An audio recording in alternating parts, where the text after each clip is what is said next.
عرفہ کا دن گناہوں کی مغفرت کا دن ہے، جس کے بارے میں اللہ نے فرمایا وَشَاهِدٍ وَمَشْهُودٍ۔ حضرت ابو ہریرہ رضی اللہ تعالیٰ عنہ فرماتے ہیں کہ شاہد سے مراد جمعہ کا دن ہے اور مشہود سے مراد عرفہ کا دن ہے۔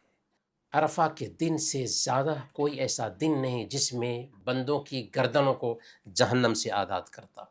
یہ عرفہ کا دن وہ دن ہے جس دن دین کی تکمیل کا اللہ تعالیٰ نے اعلان کیا، الیوم اکملت لکم دینکم واتممت علیکم نعمتی ورضیت لکم الاسلام دینا۔ آج میں نے تمہارے لیے تمہارے دین کو مکمل کر دیا ہے اور تم پر اپنی نعمت پوری کر دی ہے اور تمہارے لیے دین کی حیثیت سے اسلام کو پسند کر لیا ہے۔ میرے بھائیوں، عرفہ کا دن ہی وہ دن ہے کہ جس دن اگر غیر حاجی روزہ رکھتے ہیں تو ایک سال پہلے اور ایک سال بعد کے گناہ معاف ہو جاتے ہیں۔